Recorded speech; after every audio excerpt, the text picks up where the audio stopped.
Silakan duduk. Nah, Ipul, Jessica, ya kita kan bicara masalah tren sulam alis dan sulam bibir. Betul, Dok. Sebentar, jangan dibilang. Ini kan pasti tebak-tebakan. Siapa yang sulam alis, siapa yang sulam bibir. Coba Ibu, yang sulam bibir siapa? Tahu dari mana? Jessica, Iya, dokter. sulam bibir, sulam alis. Kamu yang mana? Atau kedua-keduanya? Aku udah pernah sulam alis, dokter. Oke, Iya. kapan itu? Itu kira-kira 1 tahun yang lalu. Yang saya tahu adalah sulam alis itu kan dilakukan berkali-kali. Nah, berapa kali sampai yang terakhir ini? Kalau sekarang udah 2 kali, dok. Jadi setahun yang lalu pertama kali, terus 6 bulan kemudian retouch namanya. Retouch, Iya. diulang ya, ditata. Iya, yang misalnya yang kemarin sulam terus ada yang kurang sempurna, disempurnain lagi sama temen aku itu. Oke, mungkin terlebih jelasnya lagi, tren sulam bibir dan sulam alis ini apakah aman buat kesehatan Anda? Saya akan panggil rekan sejawat, yaitu Dokter Trivena. Nah, Dok, ini dokter sebagai seorang ahli kecantikan nih, tentunya sudah expert dengan sulam alis dan sulam bibir. Penilaian sementara dari bibirnya Ipul, emang benar Ipul udah disulam bibirnya? Sudahlah, ini kan udah bagus banget ya, Dok ya. Giginya jangan diliatin, bibir aja. Ada berkurang pigmennya ya, pigmen warna yang mungkin agak kehitaman awalnya. Jadi dengan pigmen yang dari sulam bibirnya itu jadi lebih merona. Lebih merah, Iya. merona. Jadi gini, ada banyak wanita kan yang ngeluh misalnya warna bibirnya itu enggak sama ya, agak lebih gelap. Misalnya karena rokok atau misalnya bentuknya nggak sempurna. Oh, iya. Jadi sulam bibir itu bisa juga memberi warna, juga memberikan bentuk, menegaskan bentuk. Sebenarnya basically adalah dari tato. Kalau tato dulu bisa sampai tintanya tuh bisa sampai ke dermis, dia cuma di epidermis aja. Oh, berarti istilahnya kalau zaman sekarang dengan kemajuan teknologi, tinta yang digunakan bahan untuk menyulam itu hanya sampai lapisan kulit atas. Ya. Itu tujuannya meminimalkan resiko. Resiko Kalau dan dulu tuh betul. dermis dalam banget. Iya, dalam kan Resikonya nggak lebih bisa besar. hilang. Iya. Kalau yang ini sebenarnya sulam alis itu sekali lagi istilah aja, jadi dia bisa hilang sekitar 2-3 tahun. 2-3 Nggak tahun. permanen. Dok, aku kan pernah kemarin sih udah 3 bulan yang lalu. Ya. Ya, sebenarnya aku juga lupa konsultasi sama dokter juga. Itu sebenarnya bahaya nggak sih, Dok? Akan ada efek nantinya ke belakangnya gitu terhadap bibir kita sendiri. Jadi sebenarnya tato atau sulam bibir atau alis ini sebenarnya tidak ada bahayanya kalau aman. dengan syarat tertentu ya. Jadi lebih ke arah gimana teknik kita mengerjakan dan juga alat-alat yang digunakan. Itu sangat penting sekali ya. Ya. Apalagi tadi dokter ada mengatakan bahwa ada kontak antara jarum kemungkinan. Betul. Dan kita tahu bahwa jarum ini menyimpan yang namanya 1 tetes darah. Apabila itu diambil dari orang yang terinfeksi sesuatu, hepatitis, apalagi HIV, kemudian digunakan ke orang lain, tentunya penularan itu terjadi. Ya, itu dia. Gitu. Mungkin dengan pengalaman Jessica, ya sulam alis, sulam bibir kan benar kan, Bu? Iya, betul, sulam Nah, bibir. udah nggak apa-apa, sulam bibir.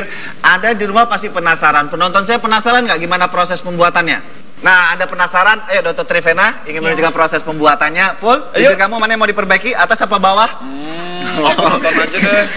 Ya, gimana nih, Dok? Nah, Jadi- Aku di sini aja deh. Biasanya dok, Ya. awal itu kita melihat bentuk wajah pasien dulu. ya, Bentuknya agak melengkung halus gitu ya. Kalau kita silakan. lihat di sini kan dia bulunya nggak beraturan. Oke. Nah, jadi resiko pertama dari sulam alis jika tidak dikerjakan dengan yang kompeten adalah pada saat pembersihan si alis ini. Ada proses cabut. Iya, betul. Jadi langkah pertama adalah itu. Kemudian kita kan biasanya menggambar dulu sesuai dengan bentuk wajahnya. Ya. Setelah menggambar, kita nanti memberikan anestesi. Dari situ masih aman. Tapi setelah itu baru kita mengerjakan sulamnya. Oke. Kita pakai yang steril, yang sekali buang. Seperti ini ya. Langsung Nah, dibuang. inilah yang resiko biasanya bisa penularan penyakit. Kalau bisa- tidak diganti. Ya. Oh ya, satu lagi tadi ada yang terlewat, Ya. tentang tintanya juga. Nah, tinta ini kan biasanya berasal dari bahan-bahan yang alami, bahan alami yang diubah dalam bentuk tinta. Betul. Nah. Jadi biasanya kita milih seperti henna ya. Henna. Oke. Ya. Perlu bantuan saya nggak, Dok? Bang Ipul nyanyi aja menghibur. Nah, itu ngukur simetrisnya ya, Dok ya. Iya. Nah, tadi kan Jessica juga bahwa Jessica menganggap bahwa yang kanan itu ada tidak simetris dengan yang kiri, enggak gitu juga, Pul. Jadi ini sterilitas alat pada saat membersihkan ya. Oh, itu tadi ya, Jadi itu saya dokter kan ada- bilang tadi Di sini, bulunya ya. situ. Lihat situ boleh? Enggak sini. Situ. Bulu-bulu yang tidak harus dalam apa ya? Tadi kan digambar. Digambar tuh berarti ada garis yang memang disitulah tempat tinta ditaruh. Nah, di luar gambar itu tadi maka dokter menghilangkan bulu-bulu yang tidak diperlukan lagi ya. Udah cakep Dok, gitu, akan mengalami Ya. pembengkakan nggak sih, Dok? Ini kalau misalnya tekniknya benar dan dijaga dari segala segi kemungkinan ya. infeksi sih aman-aman aja. Nah, ini kan bisa masalah kulit. Kulit orang ada yang sehat, ada yang kebal, ada yang sensitif. Ini ada interaksi dengan tinta. Saat berinteraksi dengan tinta itu kan alergi mungkin harus diperhatikan, Dok ya. Ya, jadi ada resiko dengan tinta itu adalah ada alergi atau iritasi. Iritasi. Yang dilihat paling mudah apa? Merah.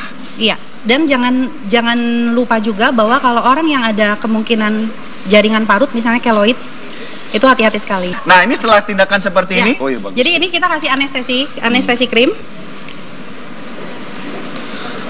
Jadi supaya biasanya memakan waktu sekitar 15 menit. maaf ya, Mbak. Nah, anestesi dibiarin selama Ya. 15 menit.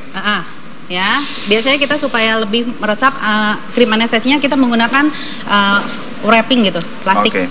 Seperti itu. Ditutup ya. Ya. Nah, itu kan banyak saraf-saraf yang sensitif, Dok. Oh iya, Bahayanya tuh betul. apa itu? Kayak bibir apa lagi? Jadi sebenarnya gini, kalau dia memang sulam bibir atau sulam alis yang benar kan itu cuma sampai epidermis. Harusnya teorinya nggak Oke. ini nggak kena ke saraf. Oke, itu dia. Itu karena kemajuan teknologi sekarang ya.